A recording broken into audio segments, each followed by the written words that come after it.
2015. Nigeria U17 was a different team. They went all the way. They went to the final. They dominated. They showed the world that Nigeria has talent. They did what many youth footballers could never do in their life. They played with confidence and audacity, regardless of who they played, regardless of how many goals were scored on them. And they did all this with smiles on their faces. Today, I'm going to be telling you why these players were picked, what they did, and where they are now. Sit back and enjoy. Because out of all the 200 million people in Nigeria, these teenage boys were picked and came back home with a victory. Starting off in goal, we have Akpan Udo. Akpan Udo, back in 2015, was a reliable keeper. He stopped many shots, especially when they needed it the most. He was physically capable, and he was able to jump in the air.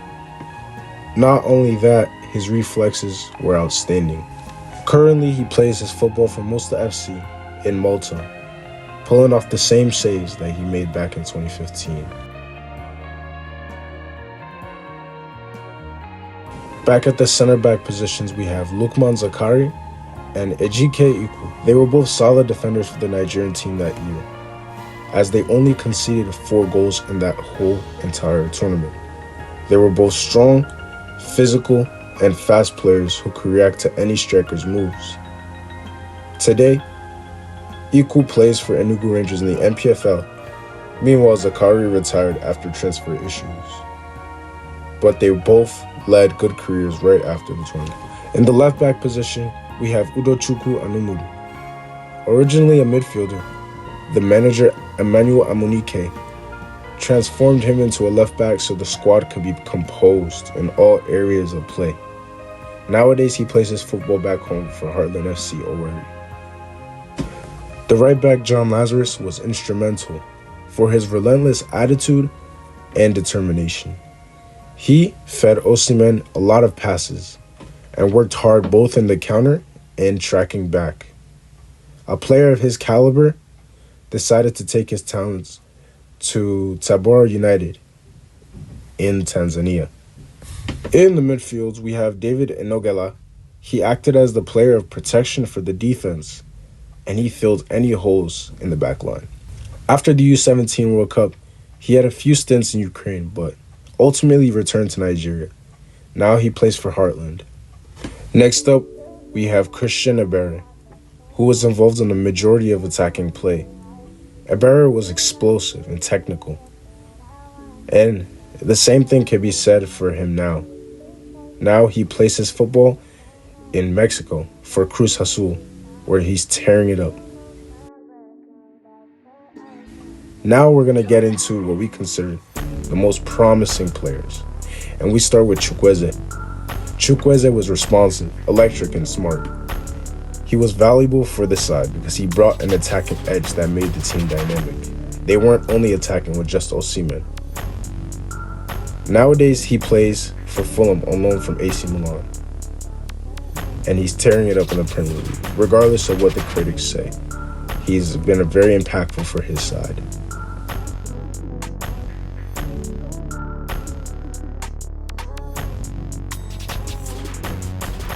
The next player was one of the most anticipated talents, Kelechi Nwakali. He was able to be a number 10. He was able to drop deep and be a playmaker. And he was even able to be a half-winger at times. However, things just didn't take off after the tournament. Arsenal signed him but never put him in their first team because of issues with his visa. Now he's signed to Barnsley, and he doesn't play too much. He might leave in the summer. However, I think that he still has so much potential left in him, and we'll see shortly a turnaround in his career. Now, this is a player we all know, we all love him. Victor Osimhen. Top scorer of the tournament. He played with complete control. And it's been amazing to see how he's grown so much over the years. When he started the tournament, he was just a skinny, lanky striker who was nervous to take a penalty. But now he's an African icon. Osimhen currently plays for Galatasaray, and they compete in the UCL. He cemented himself as one of the greatest players in Europe.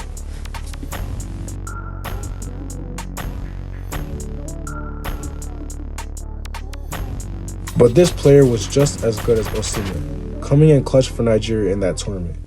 He scored the last goal to seal the game and win the trophy for the squad. His name was Funsho Bamboye. He racked up 3 goals and assists during that competition and was a fulcrum part of the attack. Last season, he played for Hatayspor in the Turkish league, just like Osimhen. But right now, he's a free agent. Where do you think he'll go in the summer? Let me know in the comments below. To note, there were other players who made a great impact in that tournament, and I feel like we should give them their flowers. We couldn't have won the World Cup without them. This just goes to show you that Nigeria has so much talent. You just have to put faith in your players.